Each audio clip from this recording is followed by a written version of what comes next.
Olá, amigos aprendizes do Evangelho. Nesse capítulo 9, que se chama Louvor e Gratidão, nós vamos acompanhar umas experiências interessantes, inusitadas e importantes acontecendo lá na casa transitória de Fabiano e que sirva de bastante reflexão para nós. Lembrando, né, sempre que a gente ouvir essas descrições acontecendo no mundo espiritual, que a gente busque sempre trazer o que isso pode gerar de aprendizado para a gente aplicar agora, no nosso dia a dia. Bom, o capítulo começa com eles retornando, né, lá daquela região de sofrimento, lá dos abismos, e o André descreve que eles estavam confortados e satisfeitos, mesmo parecendo que eles não tinham tido resultados, né? Ele fala assim: embora os resultados fossem aparentemente mínimos. Chegando perto do instituto, depois que saiu da região perigosa, a Zenóbia parou para falar com eles, agradecer e até mesmo ressaltar aquilo que parecia ser um resultado zerado, né? Tipo assim, poxa, não adiantou nada, voltamos com as faixas aí todas vazias, não trouxemos ninguém. Ela diz assim: nosso trabalho foi abençoado e profícuo. Mesmo que não tenha voltado ninguém, ela fala assim: algo ocorreu de mais importante que a eventualidade de trazermos compulsoriamente, ou seja, meio que obrigados, né, insistindo, trazendo compulsoriamente com eles alguns irmãos infelizes.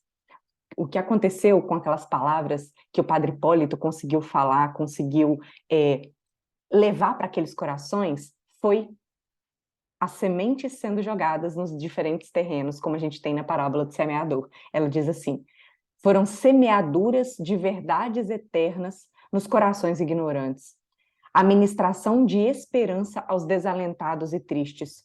Aqueles ensinos que eles ministraram abrem horizontes novos e claros à investigação mental dos necessitados e sofredores. Muitos deles, ainda esta noite, cultivarão os princípios renovadores recebidos. A sementinha que foi plantada pode brotar. Amanhã, provavelmente, diz ela, estarão em condições vibratórias de serem recebidos pelo Instituto. E é melhor que eles caminhem até lá com as próprias pernas, porque depois, em meio dos serviços naturais da regeneração, diz ela, para que eles não se declarem vitimados por ações de arrastamento, porque, obviamente, desafios virão.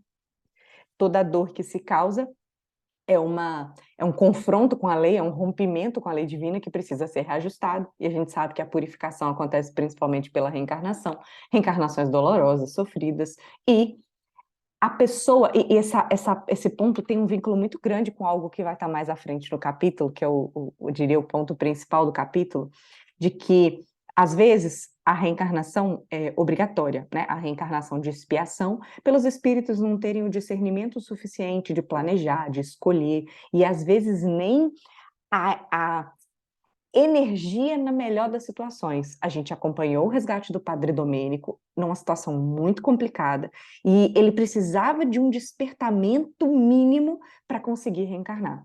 Algumas vezes essa reencarnação ocorre mesmo com um despertamento assim bem sutil e a pessoa vem para a encarnação, passa por um monte de sofrimentos e reclama a vida toda.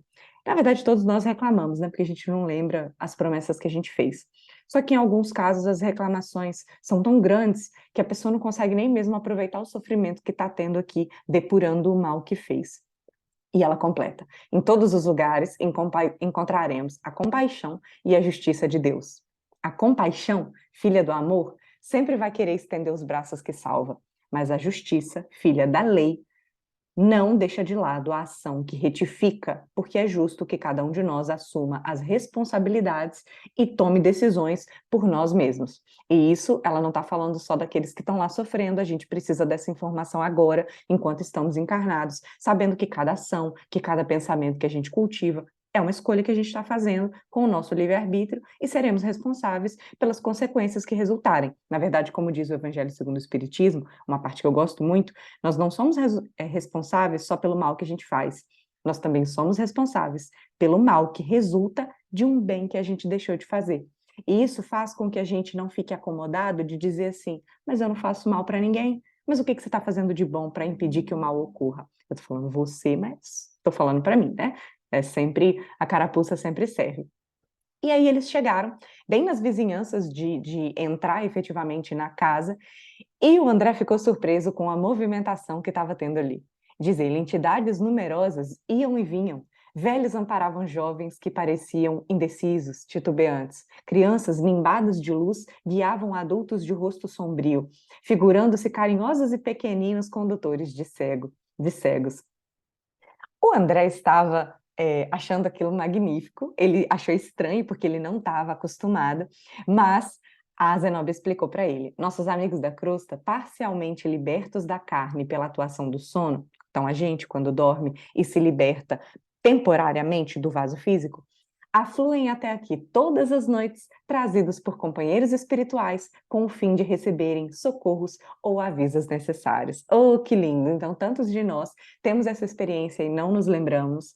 Muitos recordam-se parcialmente como coisas fragmentadas, e algumas pessoas têm a nítida sensação de que, poxa, eu tenho certeza que eu encontrei com aquela pessoa que já desencarnou. Não tenhamos dúvida, isso acontece. E a gente vai ver uma breve descrição disso aqui.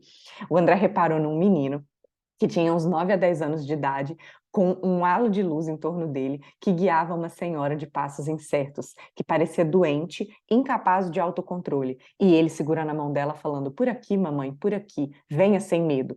E ouvindo a voz do menino, era como se ela fosse chamada, acordada temporariamente dessa inconsciência que ela estava. E quando ela se deu conta, ela gritou: meu filhinho, não me deixes voltar, quero-te sempre, sempre. Então veja que esse encontro, a depender da situação que a pessoa está aqui na carne, não acontece de uma forma muito lúcida para esse espírito que está desprendido. Por isso que às vezes no capítulo fala assim, é como se ela despertasse, é como se ela prestasse atenção e se tocasse: caramba, é meu filho que está aqui, meu filho que eu sinto tantas saudades dele. E aí o André descreve: as expressões de meiguice misturavam-se a copioso pranto, a mãe chorando intensivamente. Ela não via as outras pessoas, ela não via o André, ela não via a movimentação do entorno. Diz o André, seus olhos, que vertiam grossas lágrimas, permaneciam presos na contemplação da criança, revelando a suprema ternura de mãe, exausta de saudade, a reencontrar o objeto de seu amor, que parecera perdido para sempre. E ele ressaltando assim para a mãe dele ficar desperta: mamãe, caminhe, não desfaleça. E ela: já vou, meu filho, eu te seguirei, leva-me comigo. O André ficou curioso por que estava levando, perguntou para o padre Hipólito, ele não tinha nem reparado, porque eles estavam extremamente habituados com aquilo acontecendo ali. E ele fala: ora, André, são tantas mães e tantas crianças a transitarem por aqui, certamente o filhinho, como tantos outros, conduz a genitora a gabinete de auxílio. Ai, que parte linda, né? Não tenhamos dúvida desses encontros possíveis com filhos, com pessoas queridas, com pais e avós que já estão do outro lado da vida. Por isso, tão importante a nossa preparação para o sono, para que seja proveitoso esse momento do desprendimento.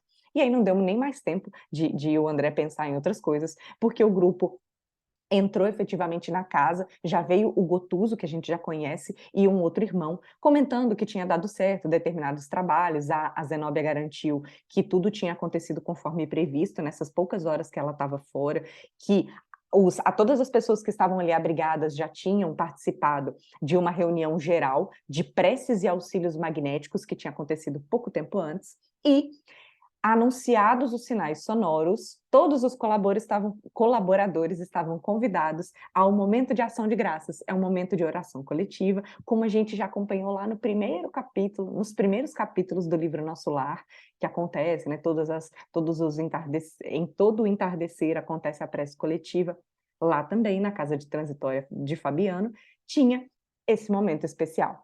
E o André destaca: admirável a comunhão da casa, todos ali juntos para esse momento importante de louvor. Todos os dirigentes das variadas sessões em que se subdividiam as atividades do Instituto encontravam-se presentes para a tarefa gratulatória, hora de agradecer. A diretora avisou, né, que todas as noites tinham aqueles trabalhos de oração para os asilados e para o pessoal administrativo. Naquele momento ali tinham 35 pessoas, e ela solicitou que eles acompanhassem mentalmente as palavras. Eles sentaram-se, tinha uma tela muito grande, como as que a gente usa hoje para projeção, né, utilizando data shows, que hoje é muito comum para a gente, mas aqui o André descreve como se isso não fosse conhecido ainda, né, lá na década de 50. E a Zenóbia fala aí lindas palavras, uma prece profunda, que obviamente eu recomendo todos a lerem. E o André descreve a prece como um dos louvores mais formosos que ele já tinha escutado até então. A Zenóbia felicitava-se pela oportunidade de trabalho que eles tiveram, pela fortuna de contribuir com alguma coisa de útil, pela aventura de repartir o bem. E aí não se passaram muitos minutos e a tela a que eu me referi começou a se iluminar, como se raios de brilho azul saíssem daquela tela. E a Luciana tomou a palavra porque ela percebeu que tinha um ancião querendo se comunicar. Olha a atividade de clarividência no mundo espiritual. Para quem conhece os processos de reunião mediúnica, sabe que os médiums são pontes, né? Os médiums são intermediários entre os desencarnados e os encarnados. Isso entre nós. Só que lá, os médiums também têm ação, também têm atividade, fazendo o intercâmbio entre regiões mais altas e regiões mais densas. O que estava acontecendo ali naquele momento? O fogo purificador ia passar. Estava muito intensificada a vibração inferior. E isso impedia que os mentores que passavam por lá nesses momentos de prece e dessem a comunicação conseguissem efetivamente aparecer, mesmo por meio da tela, ou então até se personificarem, né? Como isso não era possível, a Luciana ia servir de intermediária e a gente vai acompanhar alguns momentos e um momento particularmente especial aqui dessa reunião. É como se fosse uma reunião mediúnica no mundo espiritual. E aí ela fala: vejo na tela das bênçãos, respeitável um ancião, que se diz chamar Bernardino. E a Zenóbia falou: ah, ok, é mensageiro da casa redentora de Fabiano. Ele estava na casa transitória de Fabiano, casa redentora de Fabiano, então, uma entidade superior a que essa casa transitória respondia. E aí ele fala que o visitante estava explicando, né, que as vibrações do ambiente estavam se inclinando para as esferas inferiores e que ele não ia conseguir se tornar visível a todos. E acrescenta que os amigos da instituição, lá dessa casa redentora, velavam pela marcha harmoniosa dos serviços, pedia para eles a luz da compreensão divina, então deixou um recado ali de paz. De novo, a tela se iluminou e ela diz: dessa vez, temos a visita de uma bem-aventurada celeste. Nossa, sua fisionomia deslumbra.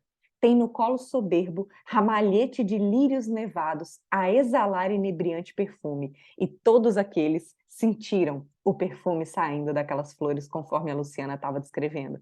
E a Luciana fala: nossa, agora ela está fitando-nos bondosa e joga as flores trazidas com inexcedível carinho. Ela deseja comunicar alguma coisa.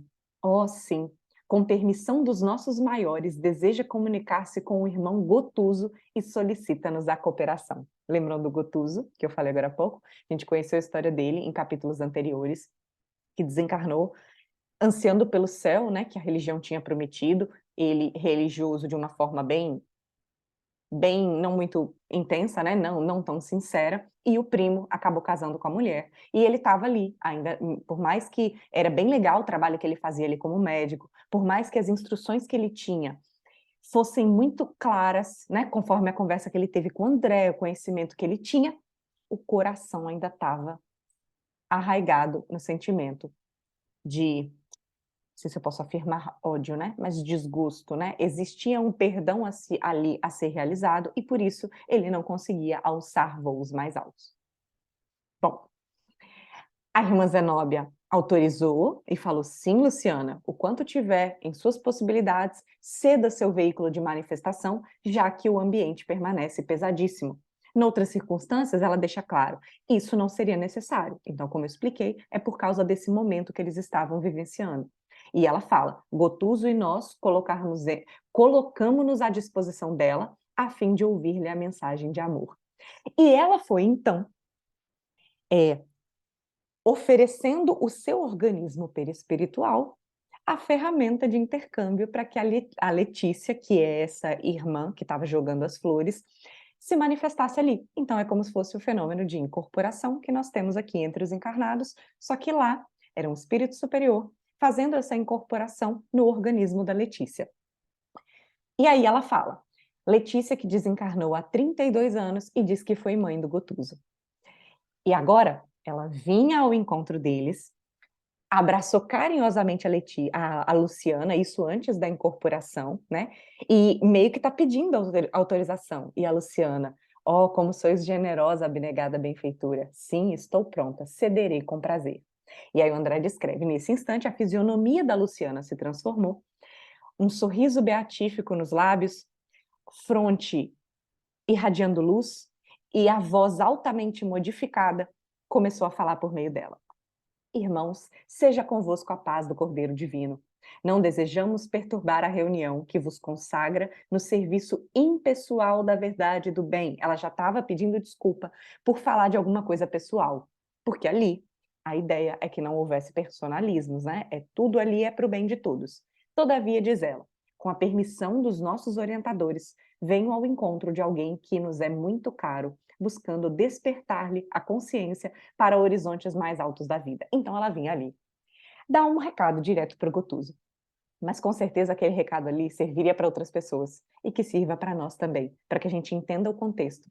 E, de novo, que a gente possa refletir sobre o que a gente guarda hoje no coração enquanto encarnados, para que a gente já possa nos libertarmos dessas nossas amarras que possamos ter ainda enquanto estamos na caminhada. E ela, pulando aqui para a parte que ela fala diretamente com ele. Gotuso, meu filho, serei breve. Ouça, desapaixonadamente, a palavra de sua mãe e velha amiga. Tipo, escuta, meu filhinho querido. Desprenda-se das ideias antigas para compreender melhor. Como pode menosprezar a santa oportunidade de elevação? Como pode permanecer em repouso perante as necessidades primordiais do espírito? O mestre aproveita as qualidades utilizáveis do discípulo em determinado setor do aprendizado, adiando por misericórdia a melhoria e o aprimoramento de certas zonas obscuras da personalidade. Por vezes, o aprendiz retarda-se meses, anos, séculos. O serviço que ele estava fazendo ali como médico era belíssimo, mas ele precisava seguir além. E ele podia ficar mais tempo ali, servindo, mas e a necessidade de evolução? Já não estava na hora dele partir para planos mais altos? Ela continua falando assim. Seu esforço médico nessa casa é de fato apreciável. Multiplicam-se os valores que o cercam. Amontoa você preciosidades e bênçãos. Na parte das aquisições afetivas. Amigos que ele está fazendo ali. Porém, e o seu próprio destino? Suas manifestações de natureza exterior instruem e confortam. O trabalho que ele faz para os outros é muito bom. Seus pensamentos mais íntimos, entretanto, dilaceram-nos o coração. Como conduzirás o doente à cura se prossegue magoado com aqueles que o feriram aparentemente? Como dará lições de bom ânimo aos tristes se demora tanto tempo na ilusão do desalento? Olha só como isso é importante para a gente. Não adianta, é muito bom, né, que a gente faça a caridade, que a gente exerça o bem para com os outros, que a gente ilumine consciências, mas a gente não pode descuidar de iluminar a nossa própria consciência, a gente não pode descuidar de abrir o nosso próprio coração, porque essa tarefa só cabe a nós, ninguém pode fazer pela gente, e é o que realmente acende as luzes que nós somos, que nós, como essência divina, temos dentro de nós. Não adianta fazer várias ações externas se o interior está podre. Aí, quando a gente chegar no mundo espiritual, a gente pode até ter méritos, né, pelo que a gente fez aqui da parte externa, mas a nossa luz vai estar apagada. Tem uma descrição muito bonita disso no livro Voltei, que descreve a história do Frederico Figner, que foi presidente da Federação Espírita Brasileira, se eu não me engano é isso mesmo, o cargo dele.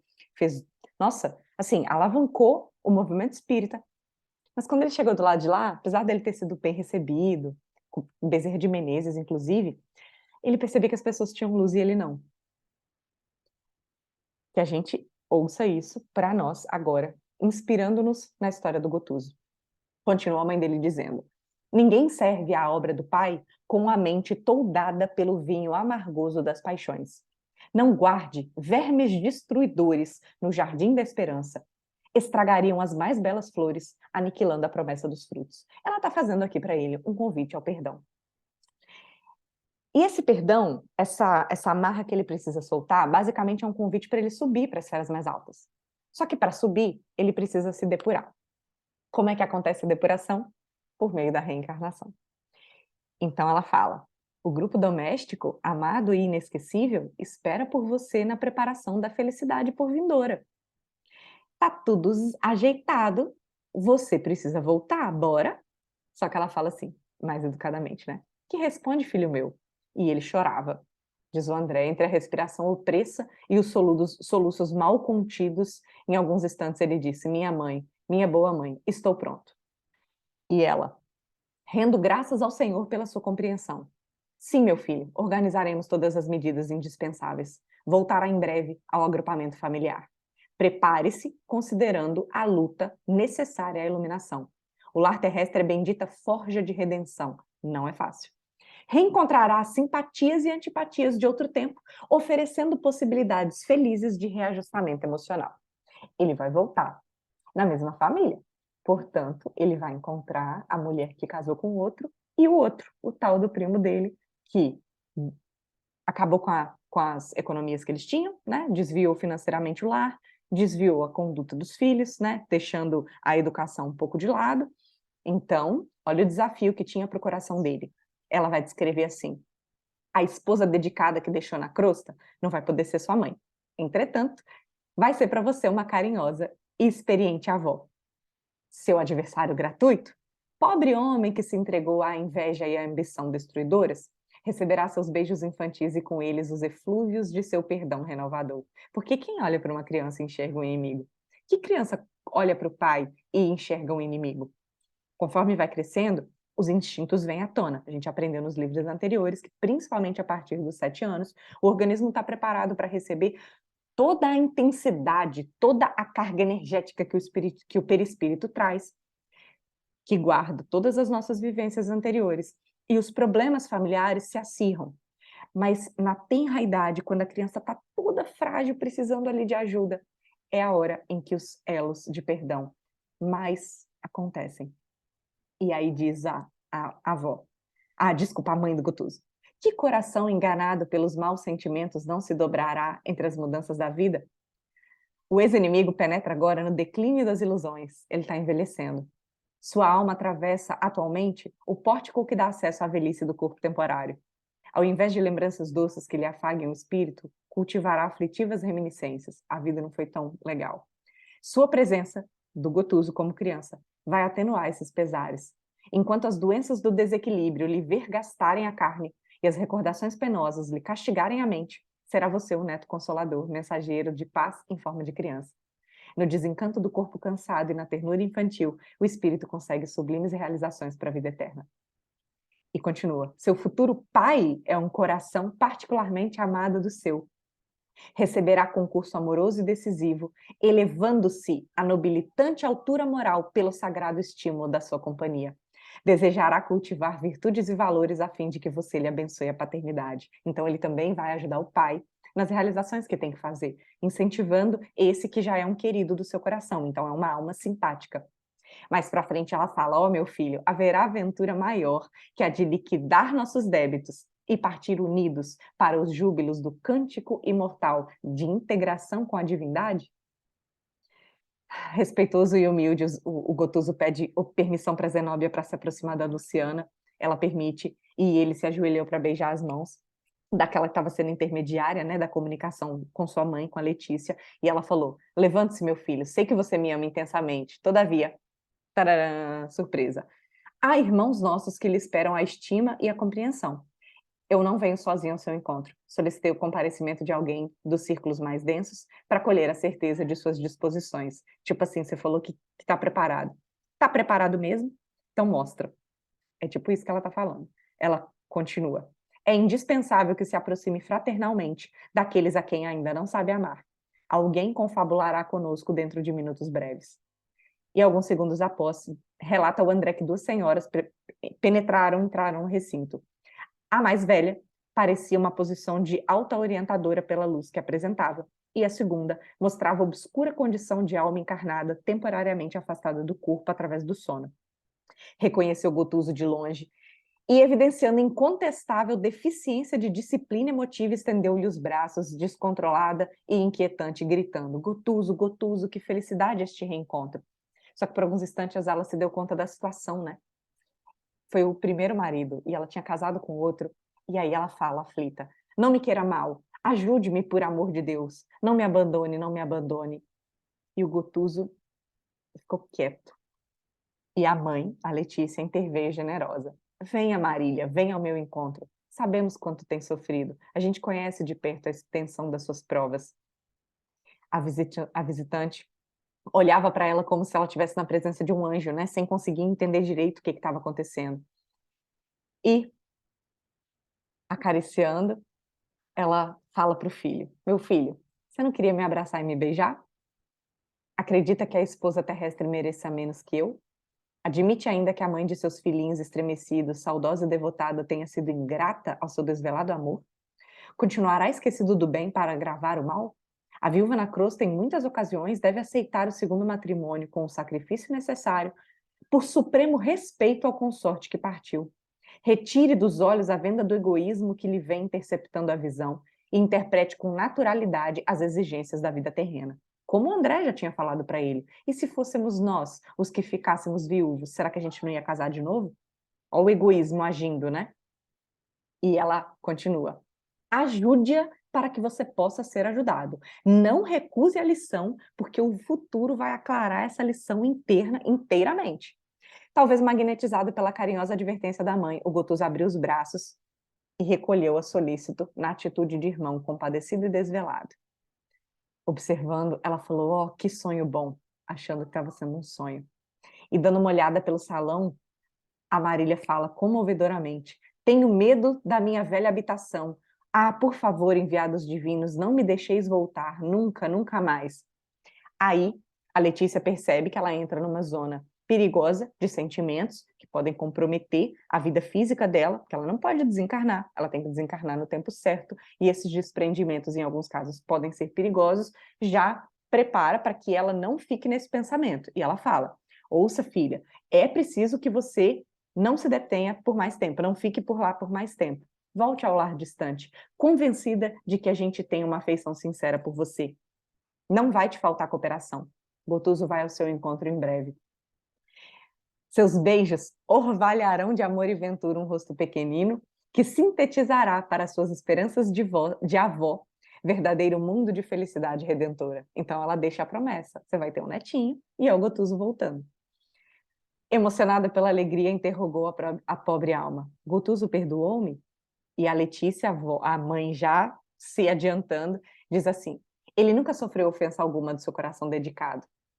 E vai se lembrar sempre, com desvelo e ternura, da companheira fiel que lhe amparou os filhinhos amados e lhe honrou o nome, entre renúncias e sacrifícios ignorados.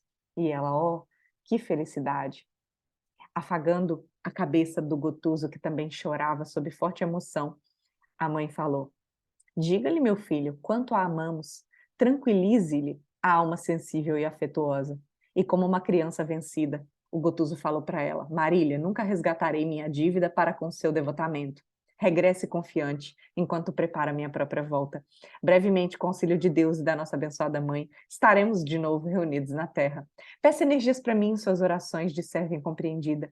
Está você em vias de terminar dolorosa prova de resgate, porque ela está envelhecendo na carne, ao passo que eu vou recomeçá-la.